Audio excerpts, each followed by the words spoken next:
Hello and welcome to episode 70 of the 214 Sports Show, everything Dallas sports every Thursday at 11 a.m. We are pleased to have you here for another great episode of the 214 Sports Show. I'm TJ Krilowicz.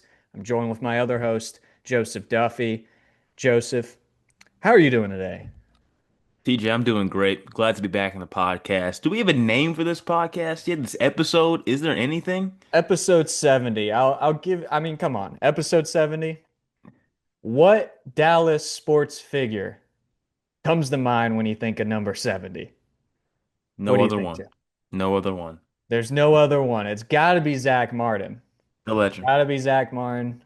Wishing him a happy retirement, obviously, as he retired. What a legend. One of the best draft picks that the Cowboys have had this century. Probably the best, in my opinion. More Pro Bowl selections than holding penalties in his entire career. I Best don't think stat any ever. other Cowboys O lineman coming after him will be able to match that. That's pretty big numbers Whew. for Zach That Martin right was there. that's my favorite stat. Like that's one of my favorite stats ever in sports. Because they mention it every single Oh, time, it's insane. they're hyping up the O line of the starting lineups. Zach Martin, dude, he's gonna be a piece that we're gonna miss for a while in that O line. O line is much younger for the Cowboys, since he's now retired, and now Tyler Booker has been drafted. Tyler Smith is here, and then you have Tyler Guyton, who was drafted last year, the wall of Tylers. So Tyler's. very young O line with Terrence Steele at right tackle, and then we'll see who'll be at center, Cooper Beebe or Brock Hoffman, but.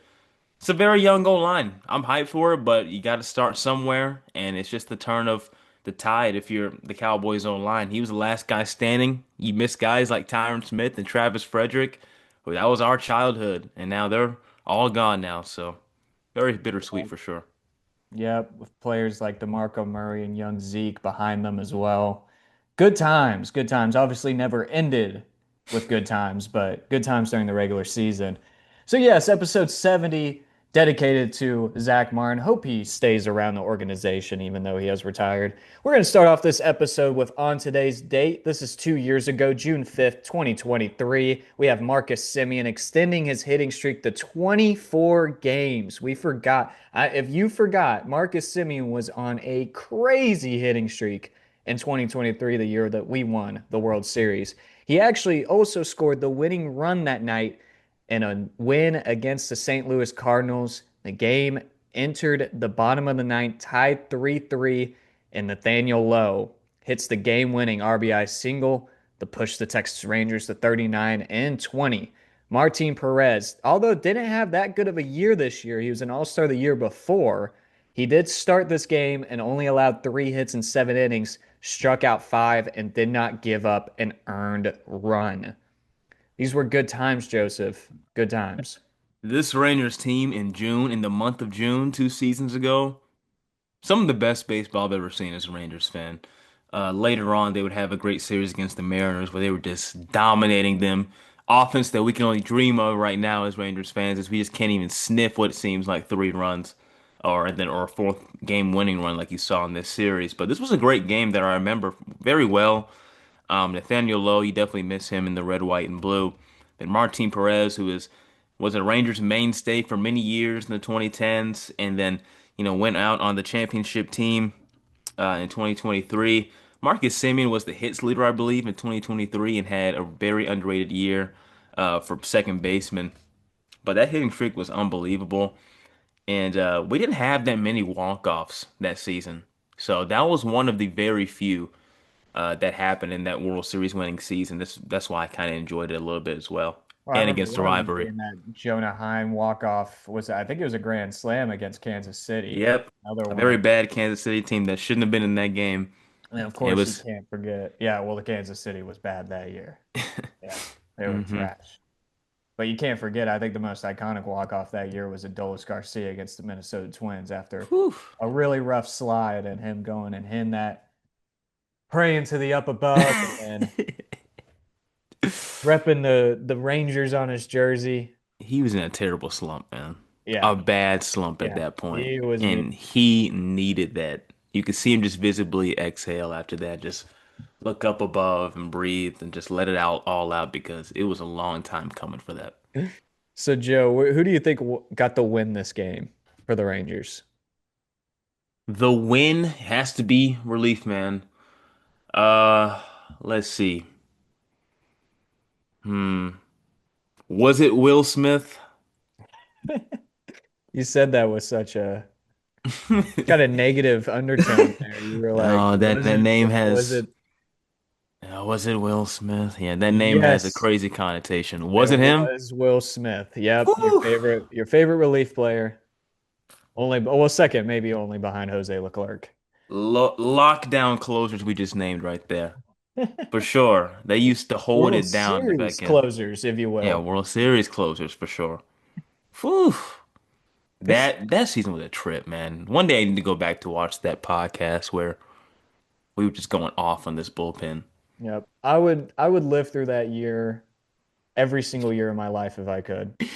If I What could I would do. experience that season all over again, have the highs and lows and end it with the championship, I would do it Do it again? every day and twice today. That is such a crazy season. But anyways, enough reminiscing. We have enough to talk about the present day for the Dallas Stars and Texas Rangers mainly this episode. We're going to start off with the Dallas Stars. Unfortunately, fun's over. They did get eliminated in the Western Conference Finals. We haven't talked since they've been eliminated for the third straight year and the second straight year against the Edmonton Oilers. They would lose in game 5 by a final score of 6-3. A lot of interesting points to that game. The Stars looked dead in the water. Pete DeBoer made the controversial move of benching Jake Ottinger after two shots turned into two goals for Edmonton in the first few minutes. Stars ended up coming back a little bit. Then Connor McDavid had his Connor McDavid moment, put the lead back, and the Oilers never looked back after that. Went on to win the Western Conference Finals. Um, very, very unfortunate end to the season, obviously. You make all these trades for Mikko Rantanen. You get Mikhail Granlund. You try to improve so much from the team you were last year and the year before that fell short in the Western Conference Finals. And unfortunately, you make no progress this year. Not enough players showing up in the conference finals against Edmonton once again feels like a big replay of last year, but only more of a dominant performance by Edmonton.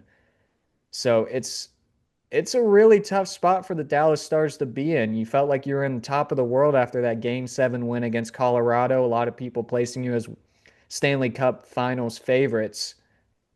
And now you're back at square one. So I think we're going to talk a little bit about what the Dallas Stars can do in free agency. Um, they're going into the 2025 offseason with a little bit of a problem. And I love to compare the Dallas teams together, Joe. I think that this offseason compares a lot to the Dallas Cowboys. Oh All yeah. right. You fall short. You got all this talent. You got a bunch of free agents, but very little cap. The only difference is this team actually went to the conference finals. They're the last four, which the Cowboys have not done in our lifetime. And the story of this series was games 3 through 5, or I guess I should say 2 through 4, when this offense, only had 2 goals combined in 3 games. In those 3 games right there. So you were thinking, at least we were both thinking, that after that game 1 where they had that dramatic comeback victory to completely take over in the AAC, they're going to hang in there against Stuart Skinner. And then they locked in, the Oilers did. And when they respond offensively, the Stars had no answers offensively, as you were saying. The guys were not showing up when it mattered the most. They ran out of gas, as we've seen these past 2 years in the Western Conference Finals, and like we saw last year against the Oilers. They just ran out of gas. And I really don't know what the answer is. We'll go through it here, but very disappointing way to end the season when you could have gotten your get back against the Edmonton Oilers, who bounced you last year, and now we're getting the same Stanley Cup from a season ago. Exactly. And I'm kind of hoping that Florida wins again. I don't want to see Canada win a Stanley Cup, but that's just because, hey, I'm America all the way, all right. Got to cheer for the boys for the boys back at home, even though I'm not really that big of a Florida Panthers fan either. But Yeah, so going back to the Dallas Stars, going into this offseason, I know it's pretty early to start talking about this stuff. I don't think it's really never too early to start talking about off seasons. During regular season, I would be fine talking about it. But um, here, yeah, I kind of have a list of things that I want the Dallas Stars to do to kind of address this cap crunch that they have while also keeping their roster competitive. I don't know if they will be able to do this, but I do have the first three steps that I think the Dallas Stars need to do. I think the first thing that they need to do is trade Mason Marchment. That is, Mm. if you want to get rid of that, that is a 4.5 million cap hit that Mason Marchment has. Unfortunately, I think that he's ran out of time in Dallas, and I do like Mason Marchment, but unfortunately, he got coined. During the playoffs, they're coining him as the Mason Marchment experience because you would get something good out of him, and then he would immediately do something absolutely terrible. He had that horrible penalty against Colorado in Game 3, gave the Avalanche a 5v3 to start overtime, but then ended up making the great assist to win the game in overtime anyways. That's the Mason Marchment experience. Unfortunately, he didn't do too much after that. He only scored one goal the entire postseason. He had over 20 goals in the regular season, despite being hurt for some time. And unfortunately, was making a lot of um, kind of stupid penalties throughout the postseason. A lot of fans of the opposing teams hated him a lot because they claimed he was diving, which is kind of true.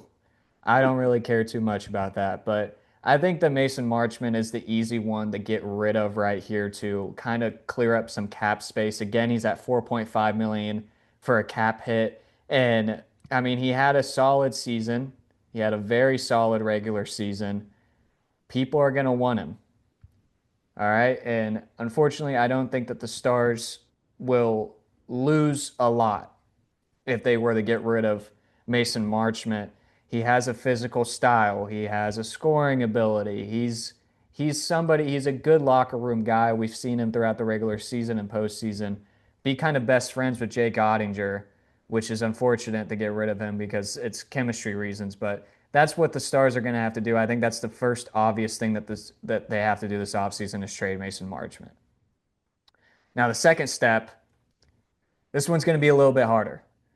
But I think this one's also an obvious one. Trade Matt Dumba. Somebody who had no impact in the postseason. We rendered him unplayable in the postseason. He did not have a good regular season. He has a 3.75 million cap hit for next season. I think that makes him pretty likely that he could be traded or shipped off, as obviously that the Stars don't see him as needed anymore. I don't know if other teams are going to see him as needed. That's why I say it's a harder than Mason Marchment because I think teams will actually go after Mason Marchment. I don't think many teams are going to go after Matt Dumba, but he's a cap casualty. I think that's gonna help out, but I think that they're gonna have to give something up to give up that cap. And I don't know how much they have really in the tank of assets because they don't have the money, they don't have the picks really. It's gonna be tough to offload him, but if they get the opportunity, they must absolutely get rid of Matt Dumba. Now, the third one I say is this one feels controversial and I see why it can be, but Jamie Benn, re-sign him. Oh, oh, Re-sign him, but if it's not discounted, if he can't take a discount, bye-bye, Captain. yeah. I thought you were Bye-bye, going to say get Captain. him out of here immediately. Nope, I didn't say get him out of here. I do think that Jamie Benn deserves to be on the Stars until he wants to retire, although he has Oh, kind of been a liability at times. I think that Jamie Benn, if he wants to stay in Dallas, he deserves to stay in Dallas. He's way past his prime, but hey, discounted contract, get him back. That's what the Stars need to do. I know that that's not going to be save a bunch of cap having to re-sign him, but that's what I'm saying is if he wants anything more than a hometown discount, I unfortunately say you got to let him go. But he's 35 right now. He's old. You got a 1 year deal. It's kind of similar. I think, in my opinion, it would be similar to like a Joe Pavelski contract that the Stars gave him, where it was a 1 year, 3.5 million deal, and they had up to 2 million for bonuses. So I don't know, maybe 2 years. I don't think you want to go into another year of having him being an impending unrestricted free agent. But he's a leader. He's a good captain, no matter what people want to say. I think that he's still a good captain. He has his moments in the playoffs where he kind of gives up, not really give up, but lets his emotions get the best of him, and that's not a good thing. But Jamie Ben, you're always welcome in the Dallas Stars victory green, but if you don't want to sign for less than like 3 million at tops, I don't see why we would want to re-sign him. That's the unfortunate part because Let's of see if he where wants the to take a Stars are at. team-friendly deal. Because you have a lot of free agents right here. You got a lot of free agents. You got Mikhail Granlund, Evgeny Dadonov, Matt Duchene. I think the two very obvious ones that the Stars need to prioritize are Matt Duchene and Mikhail Granlund. I think if you can only sign one of them, which could be a very big possibility, especially if you re-sign Ben, I think that that comes down to Mikhail Granlund. I want to say Matt Duchene, 30 goals in the regular season. He's a great player. He's already taken a couple hometown discounts to stay with the Dallas Stars this last season and two. But the big stat for me right now is that he had 0 points, 0 points, and even strength, 5-on-5 in the playoffs. That simply does not cut it with how many games they played. They played what? 13 plus 5, 18. Played 18 postseason games, no points on even strength. That is a big no-no. I'm sorry, Matt Duchene. He was actually the biggest yeah, he was probably the biggest contributor to the Edmonton series besides Robertson, but still could not get the puck in the net. That's going to be a big thing. Mikhail Granlund definitely struggled a little bit in the Edmonton series. Didn't look all that right, but the hat trick against Winnipeg, having the Finnish Mafia, I think that's important for chemistry. I think that's important for the team culture. I think Mikhail Granlund, if anybody, needs to be the guy who absolutely gets, sorry, re-signed. And that's going to be hard. That's going to be hard. People are going to be after him. So I don't know. I mean, I think they have to try to trade Mason Marchment, Matt Dumba, re-sign Ben on a discount. Those are the top three things that the Stars got to do, and then re-sign Mikhail Granlund. If it's not Mikhail Granlund, get Matt Duchene back. You have to get at least one of those two back. If you do not get one of those two back, this is going to be a horrible offseason, and the team's not going to get any better. This is So, an interesting question I have for you, though. yeah, yeah, yeah. When it comes to, the physicality of hockey, and you've had, your displeasure at some guys who've gotten hurt from some interesting players that you may not like in other teams. But is there any questions or concern that you have about the training staff? I mean, we've had this concern with, the Mavericks Oh, and how yeah. they've Oh, yeah. treated, Oh, yeah. Casey, who's gone on to the Knicks now. And we wonder, like, what is going on with these training staff? If you're an Astros fan, you know what we're talking about as well, about how these guys are just getting, how they're dropping like flies in the pitching staff, or if they're just getting hurt randomly. Do you think the training staff is doing fine I don't with know how how they've many managed these Astros fans players? are watching this podcast though, unless it's Gabriel I know. Silva. That was just a If it's crossover. Gabriel I just want to watching, mention that because I don't want to say the Rangers because I don't know if they have that many injuries. Some guys are just injury prone, like Corey Seager. But and that's sad. But I could mention the Rangers if I wanted to, but I won't blame the training staff. oh, I But do mean, you think anything is, training staff based that just grinds your gears, how these guys get hurt or something? Because it seems like it's almost a yearly occurrence. I don't think so. I think that I think it's more of the players. Like I think if you talk about Rupe Hintz getting hurt against Edmonton, that's just a very Rupe Hintz is somebody who actually ended up playing with a fractured foot, but that's somebody who unfortunately just I don't want to say that he has like brittle bones or anything, but like he does tend to get hurt a lot. And unfortunately, Hintz is a type of guy who gets hurt, doesn't wants to fully recover before he gets on the ice, which I can respect. He didn't do that this postseason, and I respect that as well because he wanted to fight for the team. Those are some things that just happen. But I don't know. I think that I don't really have a big problem with the training staff. I don't think that that was the problem with anything. Miro Heiskanen's injury was something that was unavoidable because Mark Stone is a piece of shit. And you also had Tyler Sagan and Jason Robertson, who were some of the big players. Of course, the Stars had this big anomaly this season where all their players just kept getting hit in the face with the puck. Don't know what happened there. That it just seemed like we were Very unlucky this year. I think the Stars will be all right. Injuries happen a lot in hockey. I think it's probably, other than football, got to be by far the most dangerous. It's more dangerous than football, in my opinion, but players just get hurt left and right in there and they'll play through or anything. But, anyways, I want to get to the other thing that a lot of people are talking about online with the Dallas Stars before we move on to the Texas Rangers, which is the case to trade Jason Robertson or not. Whew, And that one's a tough one. that's a tough one. He is going into about 8 million. He has about 8 million on his final contract, I believe. The cap space for the NHL is about to shoot up. There's going to be a lot of chances that Jason Robertson is going to be asking for 10 plus, maybe 12 like Miko, maybe even more. So I can see why some people are asking for it, but in my opinion, that is dumb as hell. That is completely dumb. Do not trade Jason Robertson. That guy has been a consistent 30 goals per season since he has been on the team.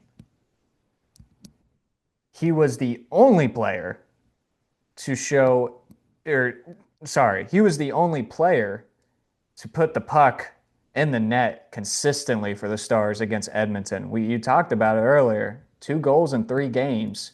Guess who those 2 goals came from?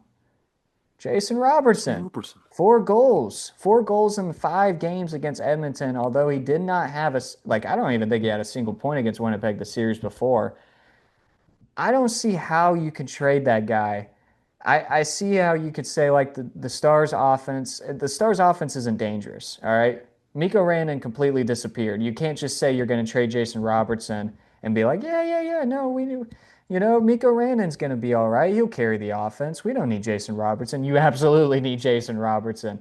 I could see the aspect of trading him for a top four right-handed defenseman.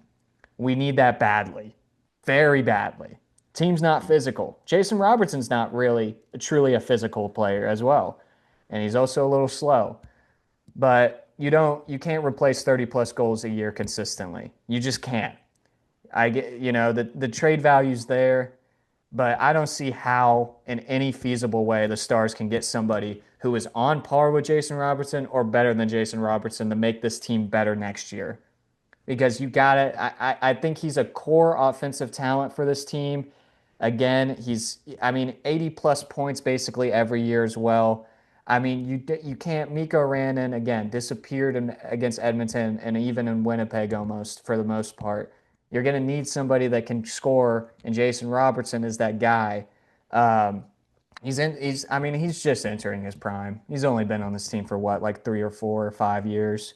Um, he's a big part of the fan and team identity. Um, and I don't know. I mean, I don't know if teams are really going to be that set to trade a top four right-handed defenseman for Jason Robertson. It might be tough, but I think that I think that. Sorry, I'm just trying to collect my thoughts about this because there is a lot of thoughts about it, but I really don't think that Robertson should be traded. You got to have that offensive firepower that he has. Got to keep that chemistry. He's a big part of the Stars. Don't trade him. He's 25 too. Yep. And I know he's had a good start to his career, in my opinion, like, as you'd probably agree.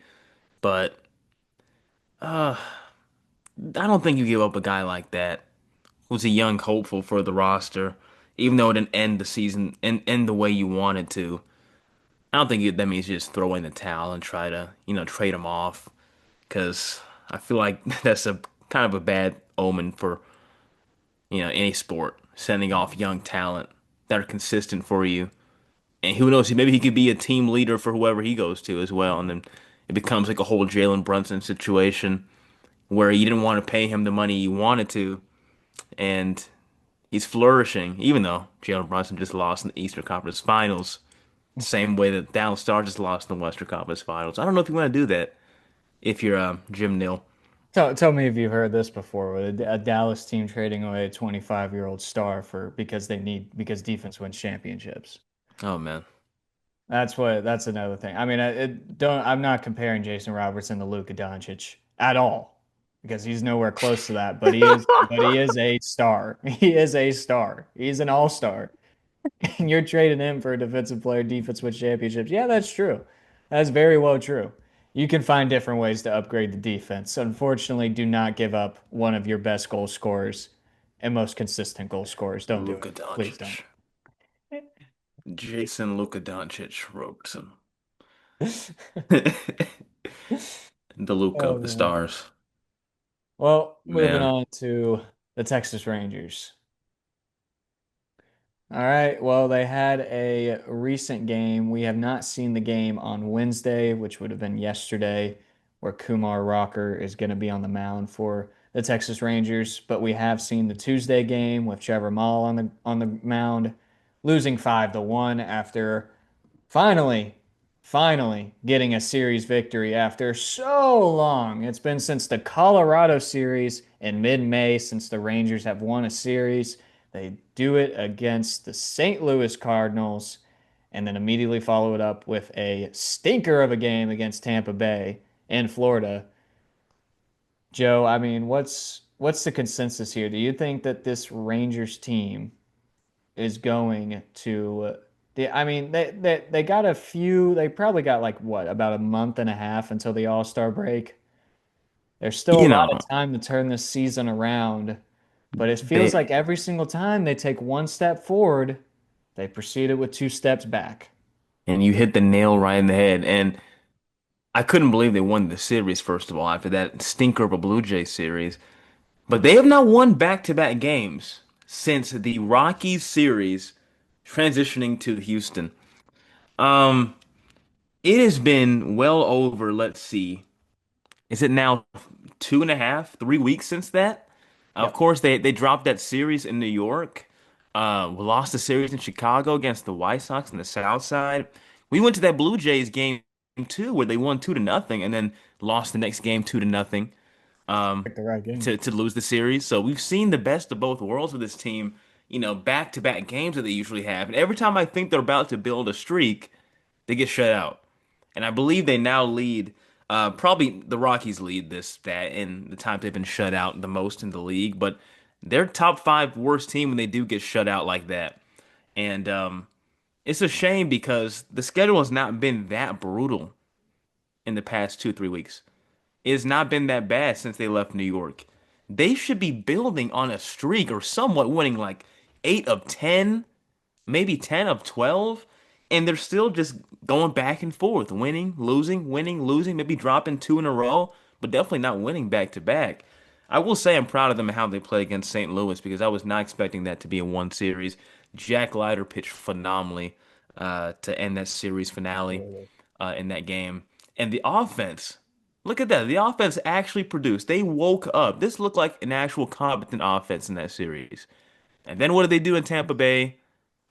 Don't even show up again. Every time I think this offense is about to get hot, every time I think they're about to, actually start to turn around, they drop a dud. So hopefully on Wednesday, as this game is going, as we're recording, they can turn around as Kumar Rocker is on the mound. But you just hate to see your pitchers not get run support. This is historically great pitching right now for a Rangers starting rotation. Historically great. We never see pitching this great in any of our, you know, really in any of our lives. Not even the World Series winning No, season. absolutely. You are correct.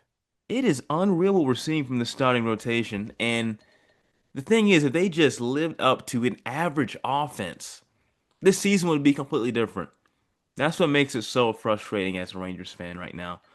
I think that looking at this series against Tampa Bay, if they can just sneak past them and at least win the game, you have Washington next, who's not as good. Minnesota is all right. They're a competent wild card S team. They're okay, not insane competition. You just beat the Cardinals, who are an NL wild card team. Then you have the White Sox again. This is such a great opportunity to build something special because you're gonna have Kansas City after that, and then Pittsburgh and the Orioles, and then another division opponent in the Mariners. This schedule coming up in the next 2 weeks will really show me how bad this team wants it. because these next few series are not going to be as much of a grind as we saw with Astros and the Yankees in those 2 or 3 series a few weeks ago. This offense, we say it every single week, they have to get going. This rotation, I trust them more and more each day. They're going to do their job. The bullpen, up and down. We saw it in game one against the Rays. They may not hold on to a close game, but this offense has to do better. If we have more series like that Cardinals series, this team will be just all right. Yeah, and then we're gonna I mean it's gonna be a long season if they can't pick up this offense, man. Very long season. You mentioned, I mean, the historical pitching staff that we have for the Texas Rangers. I mean, Trevor Mall, man, 2.02 ERA. He's spent this entire season with a sub 2 ERA. Finally goes over last night, but still 2.02 is phenomenal for a starting pitcher. And he is 5-3. 5-3. I want to know how many times there's been somebody who's pitched around 2 ERA and has had a record that is close to 500 or losing. There's Listen, probably been a good amount, but yeah, that's not good company. Not good company at all to have. and that's So, why, pitcher win-loss is a stat that people are not respecting as much as of late because it really depends. Wins and losses a lot of times depend on your offense that you have on your team. And if they're not going to produce for you, like we've seen for Jacob deGrom in the past with the New York Mets, then you're going to have a wonky looking resume where you can have a losing record or a 500 record, a crazy ERA, and win a Cy Young. I don't think Molly's going to be in the Cy Young conversation because he doesn't have that kind of hype behind him, but he also doesn't pitch as many innings as Cy Young contenders. But he's had a phenomenal season. I cannot believe what I've seen from him this year. He is one of the biggest surprises I've seen this year from any Ranger. I expected DeGrom and Evaldi to do their job, but he was a guy who we have not seen a lot the past 2 years. And when he was signed, didn't know too much about him, but mhm, Mike Maddox has done a great job with the starting rotation, mhm. and it's a shame that the offense can't really back it up. Eh, when do you think John Gray's coming back? Have we Oh heard my, anything about him? dude, he got hurt Completely like forgot about 3 months ago, and it's like, Completely forgot about that guy. oh my God, I don't know where he's coming back. If he does come back, is he going to be a middle relief guy? Is he going to be in the rotation? Because the rotation looks fine. Yeah, I know I, the rotation looks fine. I mean, I don't think you're going to keep Patrick Corbin on the mound or in yeah. the rotation long term. It's going to really come up to Coomer Rocker and see if Even he. Corbin has been a shocking rotation, ad for this team who was Yeah, signed to a Corbin minor has league been great. contract.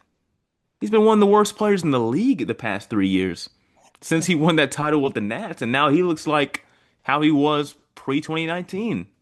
Yeah, 2019 season, Patrick Corbin. I mean, you Wow. look at, I mean, guys, I mean, and he's fanning players too, man. 41 strikeouts. I believe in what, 10 starts? Yeah, 10 starts, 41 strikeouts, 3.71 ERA. Can't cannot blame any part of this season on the starting rotation. Not at Mm, all. So very unlike the Rangers too. You mentioned it too. This has got to be the best rotation the Rangers have ever had in their entire history. They're not known as a pitching destination.